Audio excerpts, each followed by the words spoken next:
Welcome back. Today is National Caregivers Day, a day to honor the healthcare professionals across the country providing long-term care and hospice care to those in need. And joining us to tell us more about their roles as caregivers are Abby Woodford and Emily Marsh from Interim HealthCare. Thanks for coming in today. Yeah, thank you. You guys are sisters, I can tell. Yes. You look like sisters. Yeah. You know, my parents were both in hospice at the end of life, and we're in assisted living.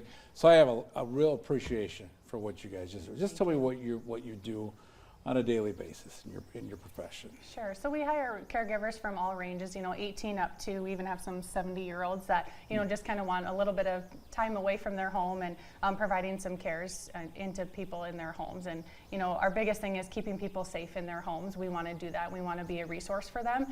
So we hire caregivers kind of all ranges that have caregiving experience too. We love any caregivers that want to come to us and just say, hey, I'd like to provide even some companion caregiver experience to those in their homes. Well, that's a big deal, because I remember when my dad passed, he was able to stay at home. That people really want end of life care. Like, just talk about how important that is. Yeah, so we don't do hospice, but we work alongside with hospice, which is a beautiful thing. Yeah. So we can keep our clients in their homes as long as it's possible and the families want. Sometimes it's literally a matter of days that they're in their home with our services, and sometimes it's years. So it's really great that our caregivers have that passion and can help these people stay in their own homes as they want. We're seeing an aging population, obviously. Just talk about, this is a career that there's a lot of opportunities, would you say? Yeah, definitely.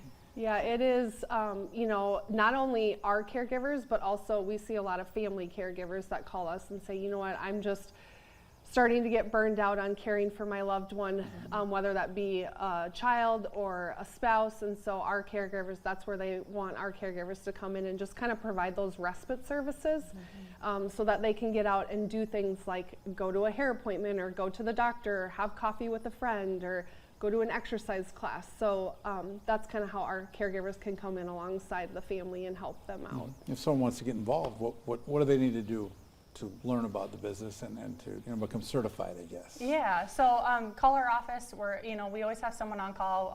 We have great recruiters saying, do you have caregiving experience? If not, what does that look like? Most of them come, with caregiving experience, even a loved one, which is, we appreciate that, and we kind of hold our caregivers to high standards, and we're a family-owned business, and we want our caregivers and our clients to be family too, both of them.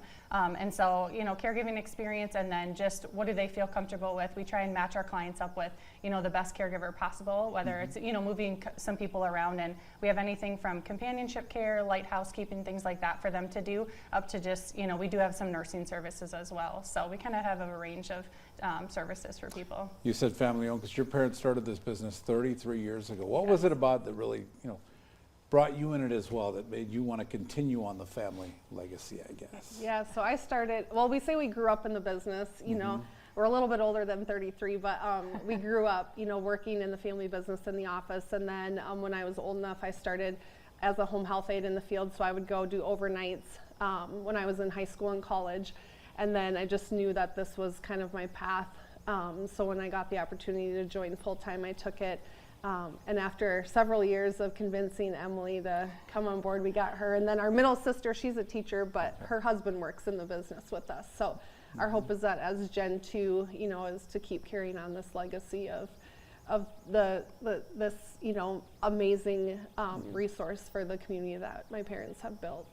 Abby, was that kind of the same way for you? Yeah, I was a speech pathologist is what I went to school for, and I loved working with kids, but I always knew Mom was a nurse, Dad did the business side. I always knew, that caregiving was kind of passed down to us, I guess, and so I fought it for a little bit and was like, no, help carry on with Abby and our brother-in-law Lee, carry on the legacy that parents, started 33 years ago of just keeping people safe in their home, and just a lot of people don't know the resources out there, so just providing that resource to them and just saying, hey, we can be a resource. So. If someone wants to get a hold of you for your services, what should they do? Where should they go? Yep, so they can call our office. We have a Sioux Falls office in Brookings, and then we are in Fargo. Sioux Falls, 605-371-4253. We have a website too, Interim HealthCare /Sioux Falls is the best resource. But calling us, and we can guide you on resources of, financial resources too in the community. Alzheimer's has a great resource for caregivers, support groups, and things like that too in the area. So we're really good about guiding you and helping them. All right. Well, Abby, Emily, thank you for Thank coming in Yes. this morning Thank today you. from Interim Healthcare. Well, stay with us. We'll have much more when we come back.